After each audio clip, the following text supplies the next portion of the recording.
Hi, it's Amanda DiVito Parle. Welcome to my podcast, At the Kitchen Table, where we will guide, inspire, and connect.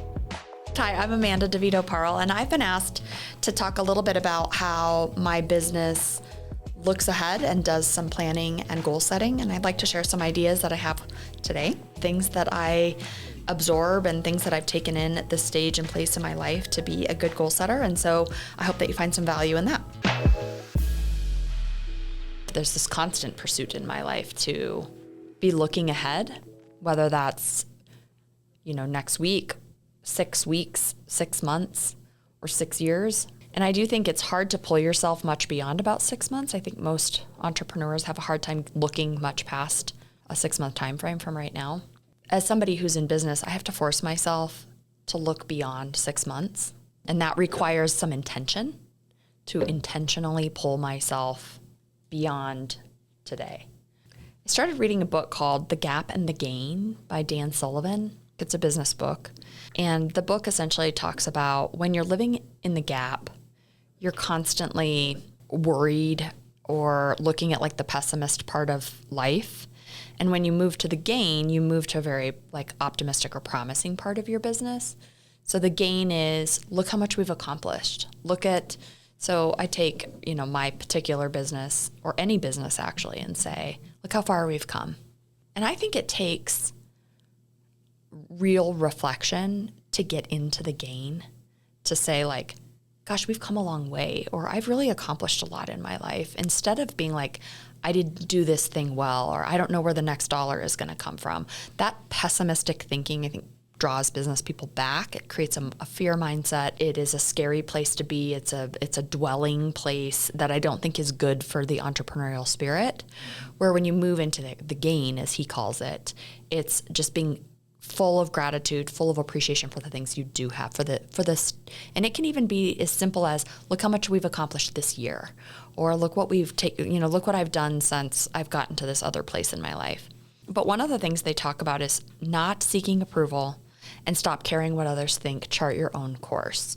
And I just think to get into a really reflective place in your business, you have to stop caring what others think, and you have to chart your own course and stop seeking approval. And that takes effort and reflection, again, to do those kinds of things. And so I like to sit with that stuff a couple of times a year to really get into a reflective place. The book itself will tell you that you have to figure out the areas of your life and business where you're sort of obsessing. They call it obsessive passion, which is, what are the things that I'm sort of obsessing over, and are they dragging me down? Like the things that I can't stop thinking about, that I can't get out of my head, that I'm just not sure I'm able to move past. And so if you can identify those things, call them out, and then it'll say to you, what is the unresolved conflict? What is that internal unresolved part of that obsessive problem in your business? And is it really a problem? And so, if you can answer this, what am I trying to fill in that need? So you could take problem, you identify what the business problem is. Then it is, well, what am I trying to fill by obsessing over this business problem? And so if it is that I want to be in a bigger room, or I want to be on a bigger stage, or I want to have more clients, or I want to do more deals, or I want to create more goods, whatever the problem is, you have to figure out what it is, identify it, and then why are you hanging on to it so hard? What is it about that problem that you want so much? And a lot of times for people who are inwardly driven, they want the notoriety, they want the recognition, they want the money. There's always an internal motivation. And so I think it's nice to just sit down, and you can see I have pages and pages and pages of notes.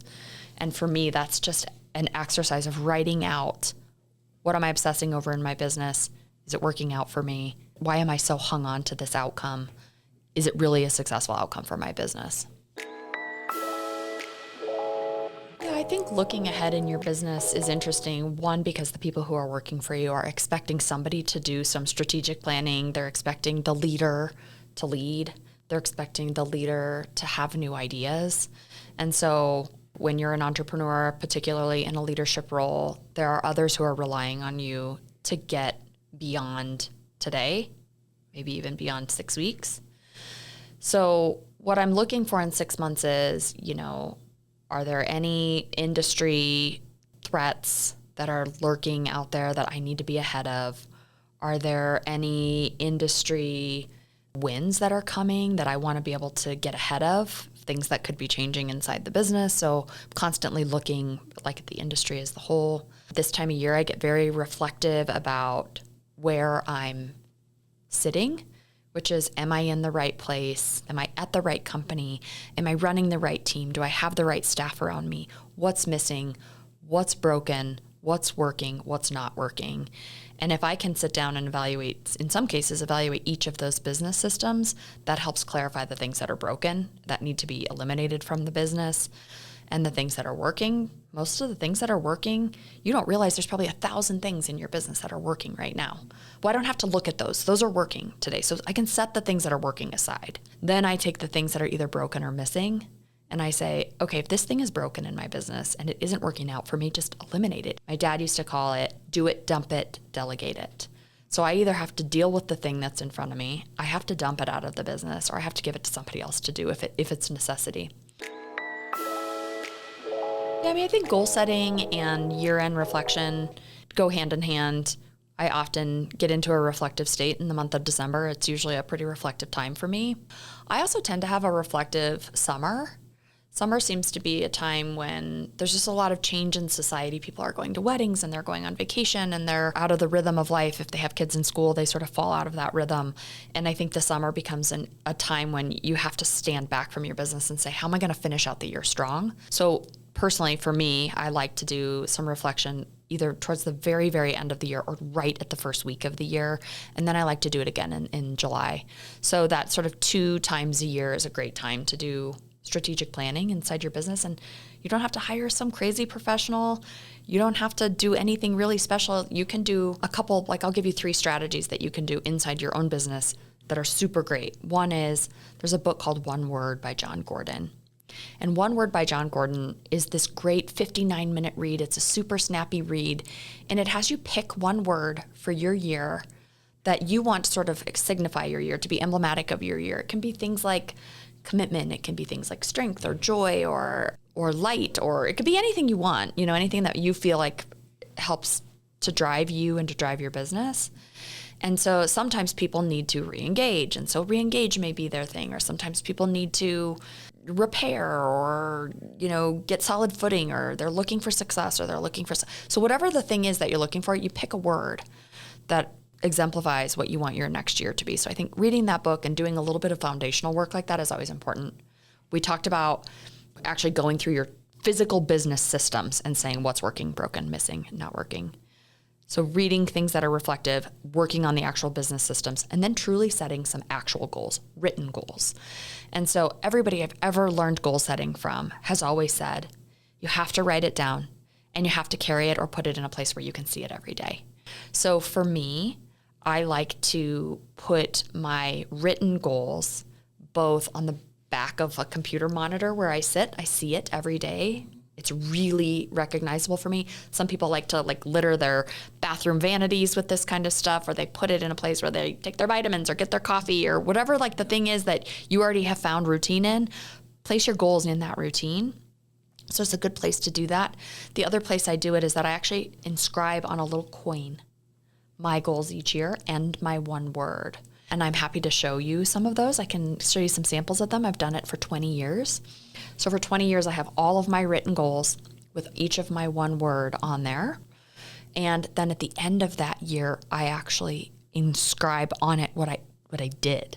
So did I meet the goal? Some years I'm short, some years I made it. But whatever the goal is, I put it in writing, I inscribe it on a coin, I follow it up with the actual accomplishment, and I do it with consistency. And I think that is the nature of good goal setting. But it takes strategic planning every year, twice a year, with reflection to make sure that you're actually sitting down to take the time to do it. So if I were a business owner, I wouldn't miss that strategic planning in the winter of every year. I would just make it so that it happens with whoever is around you at that time, whether that's bringing in somebody to help coach, whether that's just pulling your team together. It could just be some of your friends or family or people who help you, bringing them into a conference room for an hour and saying, can you help me get to a place where I can start to be reflective, start to actually work on the business and not in the business? Because it's easy to work in our business. We work in our businesses every day. And so the idea is to work on your business from time to time. Well, I don't know that I'm driven to self-reflection beyond actually putting a date on the calendar. That is the time where I'm going to have a strategic planning meeting with the people I surround myself with, my team or whoever's influential.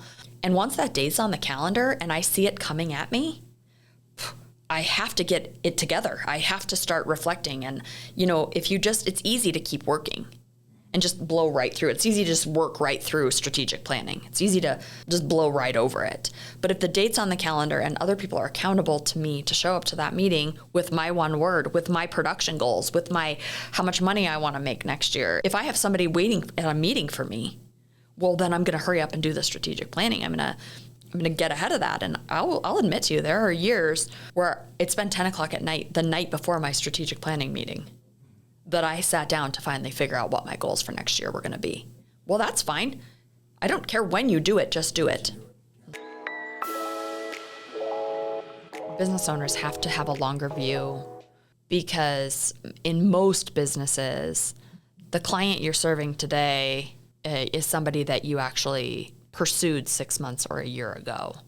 And in some cases, in some businesses, like in my business, I'm in pursuit of people for 20 years before they become a customer, or 10 years. So you have to constantly be working ahead of the business cycle that you work in. And so anything that requires an infrequent, expensive, and rare transaction, you have to nurture that for a very long time. The smaller and more inconsequential the transaction, the shorter the incubation is. And so if you run a business where you want to build a brand around getting to know a famous singer or a band, it may take years to actually acquire that relationship. And it may take small creeks that lead to rivers that lead to the ocean before you get to the thing you are seeking. And so in some ways you have to find that path, and then you have to stay on it a long time before you actually get to the goal.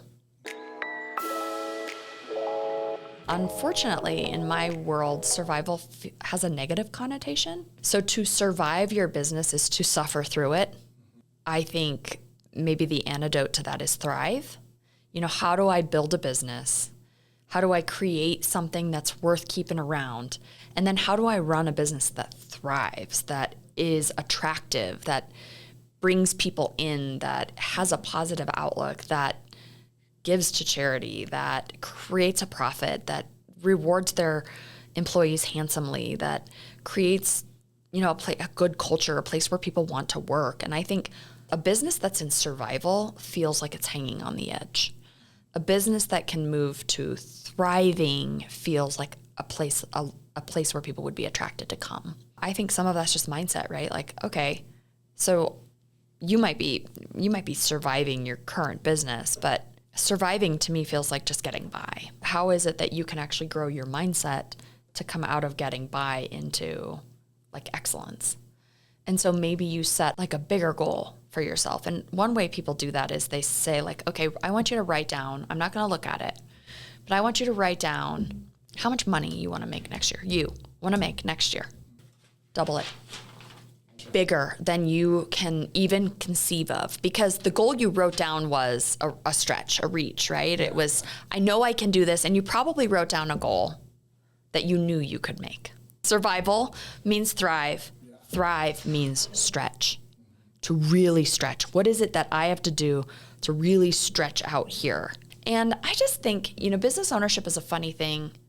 It's okay for you to have some years where you're happy to be content.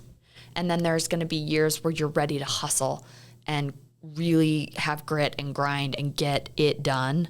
And I don't know that every business owner can be in that place all the time. And so I do think there's something to recognizing what era of your life your business is in. Is it in a growth place? Or am I content for it to be content for a while? Am I happy to grow financially? Am I happy to grow relationship-wise? Am I happy to grow physically versus dollars and cents? And so in some ways, I think a good leader acknowledges that it's not always about the bottom line, that I want to be a good leader, and that may be to be in good physical health. that I won't be a very good leader if I'm not in good physical health. And there's no way I can achieve this profitability goal if I don't have my act together. And so I think each of those things, I have a friend once who called it an 8-piece pie, and that no person is really living their best life and running profitable businesses and having successful families if they don't have all 8 pieces of the pie.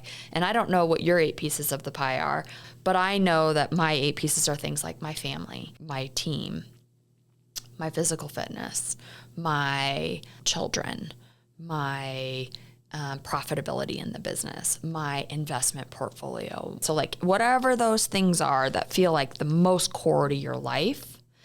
And if any one of those pieces is badly wounded or broken, you're just not filling the pie pan. And so the idea is to figure out, where are any of those areas of my life suffering, and how can I bring light to it, shine a light on it, put attention to it to change it. Because if you change this thing that's in disrepair, then the rest of the pie is happier. Entrepreneurs are expected to be a jack of all trades, master of none. They're expected to be a good marketer. They're expected to be good in sales. They're expected to be good with technology. They're expected to be good with people. They're expected to be good with numbers. And all of a sudden it's like, well, I'm good with numbers and I can't stand people, and I'm terrible at HR, and I'm bad at firing people because I feel so bad, or whatever. And so I do think that one of the troubles with entrepreneurs is that they end up kind of lousy at one thing that's actually vital to the success of their business. HR tends to be one of those things. There are small entrepreneurial businesses that are little HR shops that can come in and actually help you set up job descriptions, help you figure out wages and bonuses, help you get a nice employee manual put together. So for a nominal fee, you can hire another entrepreneur who's running an HR shop that can come in and help you do some of that small HR. You can also look to small businesses like Gusto, comes in and they do like a little HR shop inside your business. And so they'll give you an employee guide. They'll help you set up your payroll, tax filings, and some of this stuff, and days off and salary ranges and all of this stuff that becomes really tricky inside of a small business, particularly if you only have 1 or 2 employees. And so sometimes people are leaning on just like other entrepreneurs to like solve that. And then sometimes it's just sitting down at the internet and saying small business HR guide, and then working it out, maybe even with AI. How do I want this to read? Like some of this stuff is, there's other people who are setting this stuff up for you, and it's okay to ask other entrepreneurs to come in and support your business. 90% of life's happiness and misery hinges on the handful of people you choose to surround yourself with. I can say from a business perspective, I am constantly looking to surround myself with like-minded people who are running similar businesses, and not always in the same industry, but people who are running like-minded businesses. And from there, I'm not afraid to ask them, like, what are you reading? What are you digesting? If you see something interesting, will you send it to me? I don't commonly unsubscribe from industry and trade emails. I know that sounds crazy and like a ton of junk, and it is, except that I get a lot of quick hits of information from industry emails that pop through. And sometimes just being aware of what's happening inside the industry will lead me down a different rabbit hole. And so I will click on those industry emails. I might read the headline and make a note about what rabbit hole I want to go down. I definitely love to attend conferences, conventions where other like-minded people are there. People who attend a conference typically are there because they want to grow their business and they want to learn something new, and they feel like they have something to offer. And so I like to attend. I like to go to conferences. I like to go to economic summits. I like to go to forums, not because I always like all the content, but if I can take 1 or 2 or 3 things out of that, it just opens my mind up to like the next thing that my business could be. And I always try and take what I call 2 or 3 ahas away from anything that I'm going to attend, and then bring it back to the business and put it into the system that discerns whether or not it's good for my business or not. And some of that's just actually writing it down, thinking about it a long time, taking it out to my staff or my teammates or my partners and saying, what do you think about this? And if people are like, ugh, then it's kind of dead. Like, unless there's buy-in from your team, then some of those ahas that seemed interesting to you, it's okay for them to die on the cutting room floor. But at least you brought them back and you were able to sort of discern some of that. I am an inventor by nature. So I'm constantly the person in my organization that's like, you know what we should do? And then everybody around me is like, are we actually doing that? Wait, is that happening here? And so because I'm the inventor, I feel like I'm constantly bringing new ideas to the business. But just because I bring the idea to the business doesn't mean we're actually doing it. And so I do think it's important to surround yourself with at least one person who is a discerner, who will say to you, that's a bad idea, we're not doing that. I think you have to have those people in your organization or in your life. And sometimes it can be like your mother, and sometimes it can be your best friend. If you're running a really small business, you should find the person who you can take your ideas to, who can say, we're not doing that. Or who will say, hey, I actually think that's a good contribution to the business. We should put it on the plan. Let's talk about it at our strategic planning session. But I would say, as much of a squirrel as I am, wired the way that I am, things around here are pretty consistent most of the time. And that is that, we set a marketing strategy in place at the beginning of the year. And really, I'm executing on that with pretty good consistency throughout the year, mostly because I don't have time to pivot mid-year. And also, that would be like chasing ghosts. It would just be that would be crazy, and heads would roll around here. If I was chasing every ghost in the organization, people would be like, she's out of her mind. So in some ways, you have to decide what it is that you wanted to do, write it down, create a marketing plan, set some goals, and then drive. One of the other things that I really like to do as an exercise in my business is to sit down and write the things that I love. It can be people, it can be tasks, it can be specific types of work. And then I think it's as important to write the things that are on what I call a no list. I don't want to call them things I hate, because there's chore in every business, there's chore in every job. I think people think I'm just going to create this perfect life for me and I'm going to do only the things that I want to do. And it's like, well, yeah, except there's chore in every job. So I create the things that I love, and I usually write that list down. And often it looks like my husband, my kids, my parents, my staff, my house in Winter Park, or skiing, playing tennis, or playing pickleball, or playing games. I write down the things that I love. And then I will often sit down and write down the things that I actually don't want to do. I don't want to do a fix and flip. I don't physically want to flip a piece of real estate.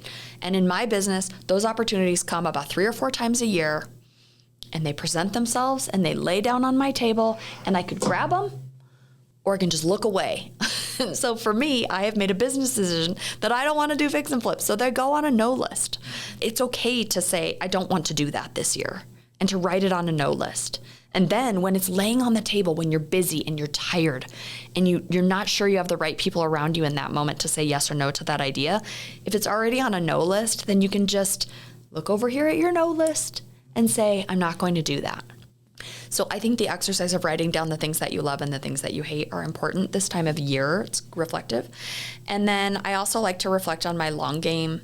When you're playing the long game, you're doing what you love. When you're not doing it just because it gets you someplace else. You're doing it because you enjoy it. And I will say, we've done podcasts with guests who will talk about how their entrepreneurial journey hasn't felt like work because they were doing the work they loved. And I think that's the ultimate win in life, if you can just work doing the things that you love and also recognize that some work has chore. I also like to write down super long range goals. Every year I write down at what age I think I'm going to retire.